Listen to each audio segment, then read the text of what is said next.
मैं हूँ आपके मेज़बान साबिर शाकिर वफाकी दारुल हुकूमत इस्लामाबाद से। दो ख़बरें हैं और दोनों ख़बरों का ताल्लुक़, एक का ताल्लुक़ तो पाकिस्तान से बराह रास्त है और दूसरी ख़बर जो है वो हमारे पड़ोसी मुल्क भारत की है। पहले मैं ज़रा भारत पे बात कर लूँ। वहाँ पे सूरत हाल बदस्तूर इंतहाई ख़तरनाक है और वो है कि कोरोना की सिचुएशन। और अब जो पॉजिटिव केसेस हैं वो 4 लाख से ज़ायद बढ़ गई है तादाद, यानी कि 4 लाख से ज़्यादा केसेस पॉजिटिव आ रहे हैं यौमिया। और अगर खुदा न खास्ता ये सिलसिला चलता रहता है तो आप पिछले 3 हफ्तों से ये ख़तरनाक सिचुएशन हुई है और ये चौथा हफ्ता है जी। और पहले 3 लाख से ज़्यादा केसेस आ रहे थे, अब 4 लाख से तजावुज़ कर गए हैं, यानी करोड़ों अफराद जो हैं वो पॉजिटिव हैं। वो लोग हैं जिनके टेस्ट हुए हैं और जिनके टेस्ट नहीं हो रहे और जो टेस्ट करवाने की सकत नहीं रखते या टेस्ट करवा ही नहीं पा रहे, उनकी तादाद भी इतनी ही है।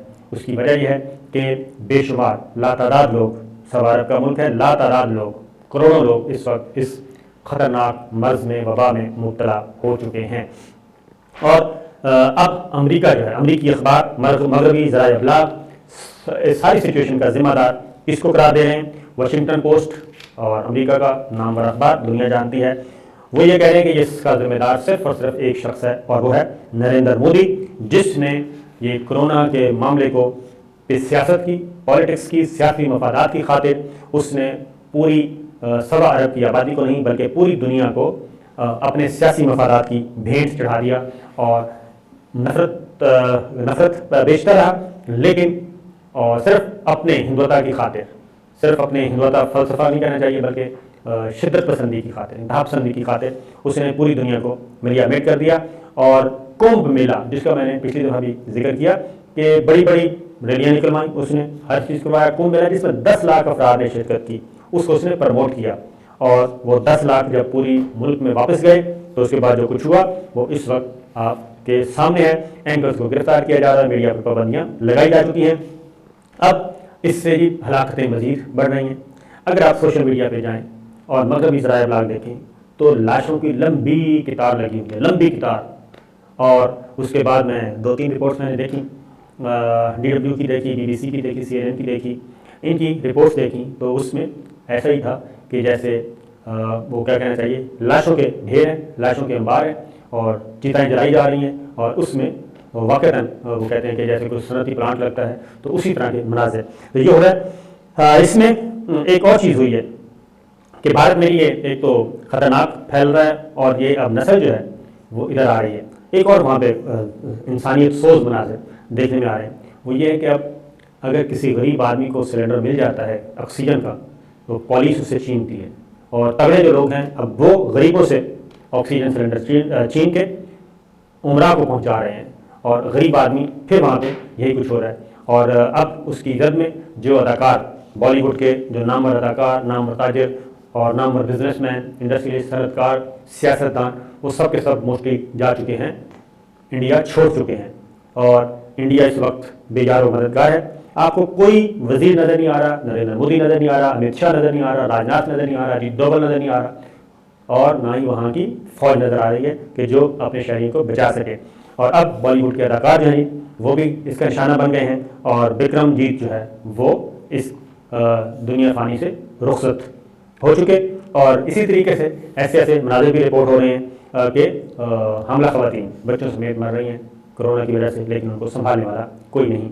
ऑस्ट्रेलिया ने भारत से शहरियों की वापसी को जुर्म करार दे दिया है, यानी उन्होंने सज़ा का ऐलान कर दिया है कि जो भारत से ऑस्ट्रेलिया आएगा उस पर न सिर्फ वतन वापसी पर पाबंदी तो आयद कर दी गई है बल्कि उसको जेल जाना होगा और उसको माली जुर्माना भी 5 साल कैद और जुर्माने का ऐलान कर दिया है ऑस्ट्रेलिया ने। और ऑस्ट्रेलिया, आपको मैं बता दूं कि ये वही क्वाड का अहम तरीन मुल्क है, जापान, ऑस्ट्रेलिया, अमेरिका और इंडिया, जिन्होंने न सिर्फ चाइना का मुकाबला करना है बल्कि जो अमेरिका मुखालिफ जितनी भी कुव्वतें हैं उनका मुकाबला करना है। भारत के मारूफ सहाफ़ी और एंकर रोहत सरदाना वो भी इसका शिकार हो चुके और वो भी अब दुनिया में नहीं है और ये एक मरतबा फिर जो है वो 4 लाख से तजावज़ कर चुकी है और नरेंद्र मोदी जो हैं वो इसके मुजरिम करार पा रहे हैं।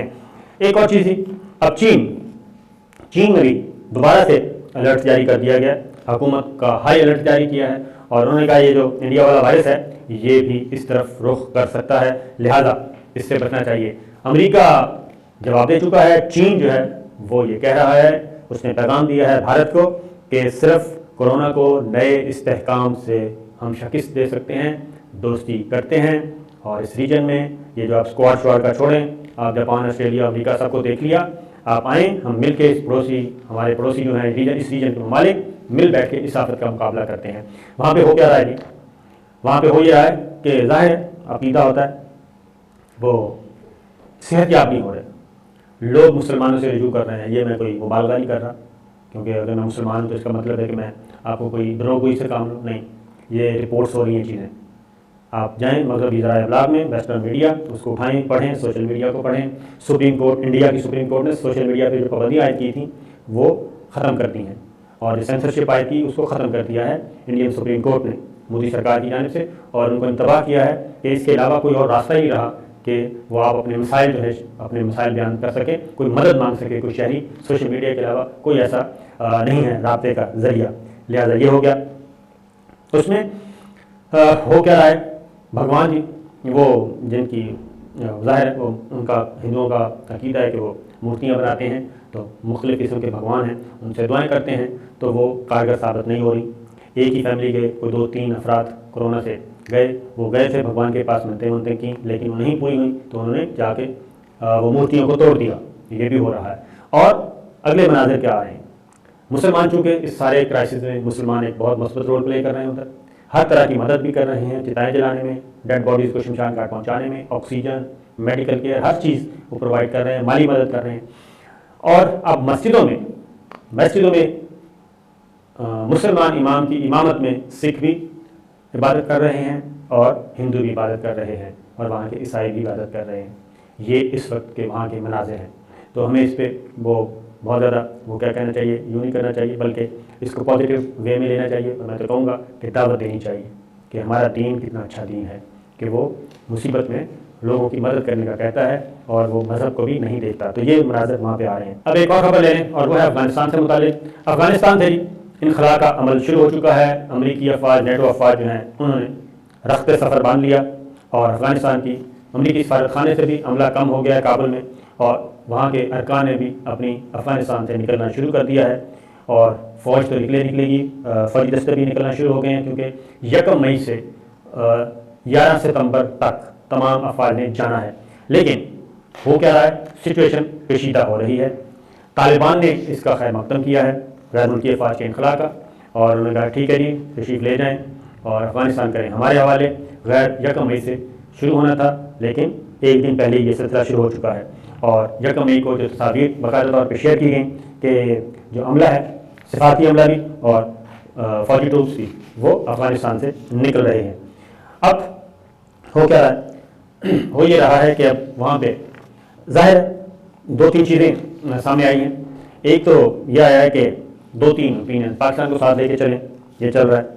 और अमेरिका की अफ़गानिस्तान से निकला के बाद खित्ते के दूसरे मुल्कों में फ़ौजी अड्डे बनाने की तैयारियाँ की जा रही हैं, यानी अपने मफादात का तहफ़्फ़ुज़ कैसे किया जाए। पहले मैं ज़रा अफ़गानिस्तान के मनाज़र आपको बता दूँ कि एक सदर जो बाइडन ने बेशक ये कहा है कि हमें पाकिस्तान और अफ़गानिस्तान के दरमियान एतमाद बहाल करना है। ये एक पॉजिटिव अप्रोच भी चल रही है साथ साथ, लेकिन पाकिस्तान को अंडर प्रेशर रखने के लिए कुछ और इक़दाम भी किए जा रहे हैं, वो मैं आपको आगे जाके बताता हूँ। पहले ज़रा अफ़गानिस्तान की सूरत हाल का जायज़ा आपके सामने रख देता हूँ। अफ़गान सदर ने एक बार फिर अफ़गान तालिबान से कहा है कि जंग ख़त्म करें और इक़्तिदार में शामिल हो जाएँ। अफ़गान सदर का तालिबान से जंग ख़त्म करने का मुतालबा है और उन्होंने कहा है कि इक़्तिदार में शामिल हो, मिल बैठ के अगला सेटअप तैयार करते हैं और अगले ये ना कहें कि पहले ये सिस्टम ख़त्म हो और इक़्तिदार उनके हवाले किया जाए। इस पर डिटेल बात करूँगा, क्योंकि इसमें अब अफ़गान तालिबान और पाकिस्तान की सोच में भी फ़र्क आ रहा है, क्योंकि पाकिस्तान ये चाहता है कि इस वक्त फ्लेक्सिबिलिटी दिखाई जाए और अफ़गान तालिबान जो हैं वो भी मज़ीद ज़िद ना करें, क्योंकि वरना ज़िद की गई तो तमाम फ्रीकैन को, तमाम स्टेक होल्डर्स को कुछ ना कुछ पीछे हटना पड़ेगा, तभी अफ़गानिस्तान में ये जो गैर मुल्की अफवाज का इनखला है वो पीसफुली पूरा हो सकेगा। अदरवाइज़ हालात ख़राब हो जाएंगे। इसी वजह से कि जो अफ़गान तालिबान की जो एक है क्या कहना चाहिए सख्त रवैया, उसकी वजह से अब मुतबादल अरेंजमेंट्स भी किए जा रहे हैं, जिसका नुकसान यकीनन पाकिस्तान को भी होगा। और अमरीकी जनरल हैं जनाब, अमरीकी जनरल ने एक वाज़ेह तौर पे कहा है कि गैर मुल्की फ़ौज के इनखला के बाद अफ़गानिस्तान की सिचुएशन क्या होगी उस सिचुएशन के बारे में अभी कुछ नहीं कह सकते और ये बदतरीन वाक़यात भी रूनुमा हो सकते हैं। ये जॉइंट चीफ्स के चेयरमैन हैं जनरल मार्क मिली, इन्होंने बाकायदा तौर पर सेडोना फोरम को बताया जी कि ये हो सकता है। अब वहाँ पे ज़ाहिर एक असेस कर रहे हैं, उसकी वजह क्या है? उसकी वजह यह है कि अफ़गान तालिबान जो है, अगर उन्होंने सख्त रवैया अख्तियार किया और उन्होंने ये समझा कि गैर मुल्की फ़ायद हो गई हैं निकल, अब हम काबुल को फतह करते हैं ज़ोर बाजू से, तो अगर ये कुछ हो गया तो वहाँ पे होगी बदतरीन किस्म की खाना जंगी का कहा जा रहा है कि ख़दशा मौजूद है। और फिर उसकी वजह क्या है? उसकी वजह यह है कि इसीलिए अमेरिका जो है वो सोच रहा है कि अफ़गानिस्तान में ना सही लेकिन अफ़गानिस्तान के आसपास जो हैं वो गैर मुल्की कह रहा हूँ अमरीकी अड्डे बनाए जाएँ। और अमरीकी सेंट्रल कमांड के सरबराह हैं जनरल कैंथ मैकेंजे, उन्होंने ये कहा है कि अफ़गानिस्तान में से इनखला तो ठीक है लेकिन उसके लिए ज़रूरी है कि हमें अफ़गानिस्तान में अलकायदा का मुकाबला करना है, दौलत इस्लामिया का मुकाबला यानी कि दाइश का मुकाबला करना है। तो इससे मुकाबला करने के लिए ज़रूरी है कि अफ़गानिस्तान के आसपास फ़ौजी अड्डे होने चाहिए अमेरिका के, ताकि वो मदद को पहुँच सके। यानी ड्रोन हमले भी किए जा सकते हैं और सर्जिकल स्ट्राइक भी की जा सकती है। ये चीज़ें फिर दोहा में इजलास हुआ है अफ़गानिस्तान के मामले में, अमेरिका, रूस, चीन और पाकिस्तान तीनों ने अफ़गान तालिबान से ये फिर कहा है, अफ़गान तालिबान से भी और दीगर ग्रुप्स के साथ भी, कि वो पीसफुली पुरअमन तौर पे इस प्रोसेस को आगे बढ़ाएं, इस इनखला को मुकम्मल करें और जो है वो जंगबंदी को मुस्तकिल बनाएं। ये एक हुआ है इजलास और वसी तरीक़ा का इजलास में जी इस्लामी जमहूरियत अफ़गानिस्तान और तालिबान के नुमाइंदे और साथ ही मेज़बान कतर के नुमाइंदे भी शरीक हुए, जिसमें अमेरिका भी था, रूस भी, चीन भी और पाकिस्तान के नुमाइंदे भी शरीक हुए। इस पे कहा गया है कि अमन के साथ ये काम होना चाहिए और अगर ये नहीं होता तो फिर आपको मालूम है कि कोई फ़ौजी हल नहीं है। ये बात ज़ोर देकर कही गई दोहा में एक बार फिर और पाकिस्तान के मौक़िफ़ को तस्लीम किया गया। तो ये चीज़ें चल रही हैं जी और अड्डों का इंतज़ाम अफ़गान फोर्सेस के हवाले किया जाएगा, ये भी किया गया है। लेकिन जो बार बार अमरीकी वज़ीर दिफ़ा ने जब एक बात की है और वो की है कि अगली जंग जो है वो मुख्तलिफ भी होगी और ज़रा ख़तरनाक भी होगी। और ये अमरीकी वज़ीर दिफ़ा 4 स्टार जनरल भी रह चुके हैं और उन्होंने एक लेक्चर में कहा है कि हम अफ़गानिस्तान में इकट्ठे दाखिल हुए और इकट्ठे निकलेंगे, लेकिन उन्होंने ये कहा कि अगली जंग जो है वो भी कहीं ना कहीं प्लान ज़रूर की जा रही है। अब ये हो क्या रहा है? असल जो बात है वो ये है कि पाकिस्तान, अमेरिका, चीन, रूस इन सब ने मुतालबा किया है और वो मुतालबा किया है कि अफ़गानिस्तान से सरहद पार हमलों के खात्मे पर जोर दिया जाए और अफ़गान सरजमीन जो है वो इस्तेमाल ना हो दूसरे मुल्कों के लिए। और पाकिस्तान के ख़िलाफ़ ये सरजमीन इस्तेमाल हो रही है। जो हालिया सीरीना होटल में हुआ उसमें भी, कोयटा में, उसमें भी ताने बाने वहीं से मिलते हैं।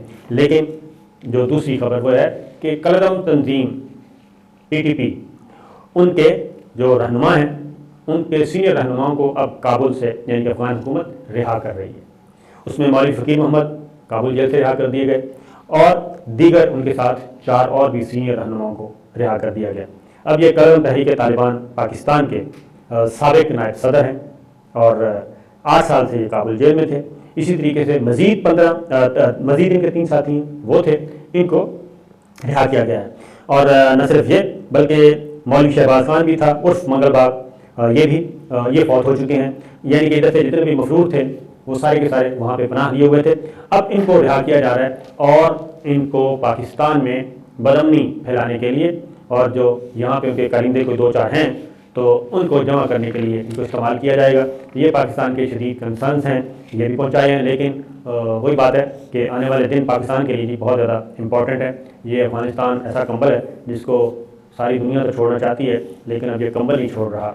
ये सिलसिला चल रहा है, इसीलिए इफ़्बास लगाए जा रहे हैं कि अफ़गानिस्तान में फ़ौजी इनखला के बाद मामला कैसे चलेंगे, ख़वातीन और अक़लियतों के हकूक़ मुतासर होंगे, उनके तहफ़्फ़ुज़ को यकीनी कैसे बनाना है और फिर जो इमदाद की जाएगी अफ़गानिस्तान की वो कई शराइतों उस पर लगाई जाएंगी। ख़वातीन के हकूक़ का ख्याल होगा, अक़लियतों के हकूक़ का ख्याल होगा और ख़ास तौर पे क्या कहना चाहिए, दीगर जो चीज़ें हैं अमरीकी मफादात, मगरबी मफादात, उनका ख्याल रखा जाएगा।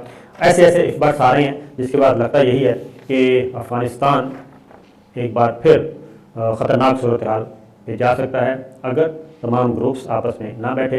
इसीलिए जो बाइडन ने कहा है कि अमेरिका कभी हार नहीं मानेगा और ना ही मानता है, बल्कि दोबारा दुनिया की क़यादत करेंगे और करने के लिए हम तैयार हैं।